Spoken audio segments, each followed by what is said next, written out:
আজকে পত্রিকায় সামাজিক যোগাযোগ মাধ্যম সহ বিভিন্ন জায়গায় দেখতেছি যে বাগেরহাটের সদর উপজেলার নিষিদ্ধ ঘোষিত সংগঠন ছাত্রলীগের সভাপতি জুয়েল হাসান ওরফে সাদ্দাম, তার স্ত্রী মানে মানসিকভাবে বিপর্যস্ত ছিল।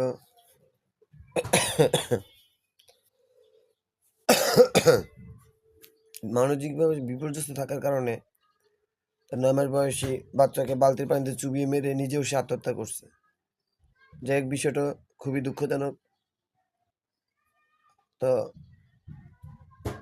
সাদ্দাম তো যেহেতু একটা রাজনৈতিক মামলা গ্রেপ্তার, তো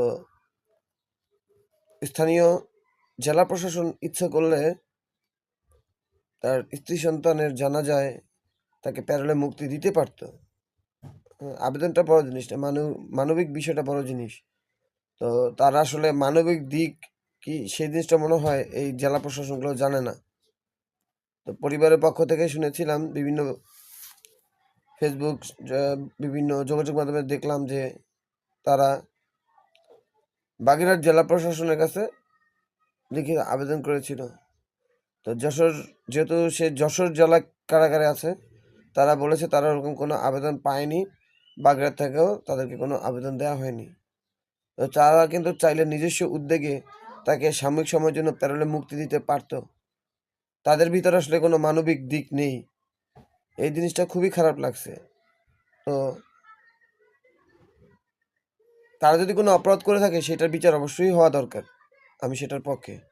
কিন্তু সে অপরাধীরও কিন্তু তার নাগরিক যে অধিকার সেটা পাওয়ার অধিকার আছে, কিন্তু যতক্ষণ পর্যন্ত অপরাধ তার প্রমাণ না হয়, এখনো কিন্তু সে কারাগারে কয়েদ হিসাবে নেই, হাজত হিসাবে আছে। হাজতি মানে হচ্ছে তার যে বিচারটা সেটা প্রক্রিয়াধীন, এখনো বিচার শেষ হয় নাই। এটা না করলেও তারা পারত। শরীর ভালো না, তারপরেও বিষয়টা আমাকে খুবই ব্যথিত করছে।